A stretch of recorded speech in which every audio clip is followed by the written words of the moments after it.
இன்றைய கதையின் தலைப்பு தவளைகளின் சரியான முடிவு. ஒரு காட்டில் 2 தவளைகள் வாழ்ந்துட்டு வந்துட்டு இருந்தது.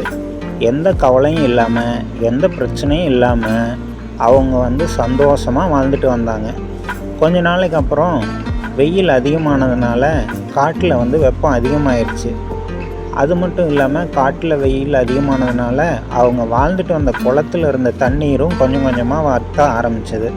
அப்போ ஒரு தவளை சொல்லிச்சு, அக்கா, இந்த வெப்பத்தினால குளத்தில் இருந்த எல்லா தண்ணியும் வற்றிருச்சு. நம்ம 2 பேரும் உயிரோடு இருக்கணும்னா வேறு ஒரு குளத்தை தேடித்தான் நம்ம போகணும், இல்லைன்னா நம்ம இறந்துருவோம் அப்படின்னுச்சு.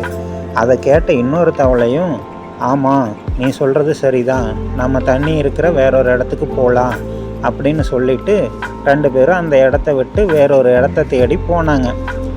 அப்போ அங்கே ஒரு கிணறு இருந்தது. அந்த கிணத்துல போய் 2 தவளையும் பார்க்கும்போது கிணறு நிறையா தண்ணி இருந்தது. அதில் இருந்த ஒரு தவளை சொல்லிச்சு, இந்த கிணத்துலேயே தண்ணி நிறையா இருக்குது, நம்ம இங்கேயே தங்கிடலாம், வாங்க கிணத்துக்குள்ளே குதிக்கலாம் அப்படின்னு சொல்லிச்சு.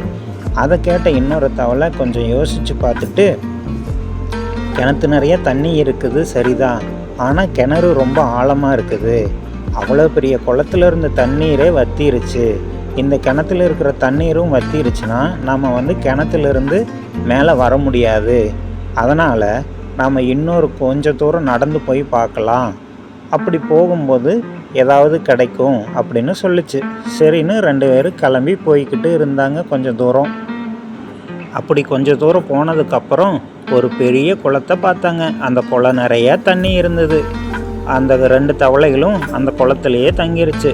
ரொம்ப சந்தோஷமாக வாழ்ந்துட்டு வந்துட்டு இருந்தது. கொஞ்ச நாள் போனதுக்கப்புறம் ஒரு மான் ஒன்று அந்த குளத்துக்கு தண்ணி குடிக்க வந்தது. அப்போ அந்த மான் ரொம்ப வருத்தமாக சொல்லிச்சு, காட்டில் இருக்கிற எல்லா இடத்துலையும் தண்ணி வற்றிருச்சு, பக்கத்தில் இருந்த அந்த பெரிய கிணறு நிறையா தண்ணி இருந்தது, அது கூட இப்போ சுத்தமாக வற்றிருச்சு அப்படின்னு ரொம்பமா வருத்தமாக சொல்லிச்சு. அப்போ தான் அந்த தவளையை யோசிச்சுது, நல்ல வேலை நாம் அந்த கிணத்துல குதிக்காமல் விட்டுட்டோம், தப்பி தவறி அந்த கிணத்துல குதிச்சிருந்தோம்னா நாம் உள்ளேயே மாட்டிக்கிட்டு இறந்து போயிருப்போம் அப்படின்னு அந்த மானுக்கிட்ட 2 தவளைகளும் சொல்லிக்கிட்டு இருந்தது. ஆகவே குழந்தைகளே, இந்த கதையிலிருந்து நாம் என்ன தெரிஞ்சுக்கிறோம் அப்படின்னா, ஒரு செயலை செய்யறதுக்கு முன்னாடி ஒரு தடவைக்கு பல தடவை நாம் யோசிக்கணும். யோசித்து செய்கிற எந்த காரியமும் தவறாக முடிந்ததே இல்லை. சரி குழந்தைகளே, மீண்டும் அடுத்த கதையில் சந்திப்போம். நன்றி.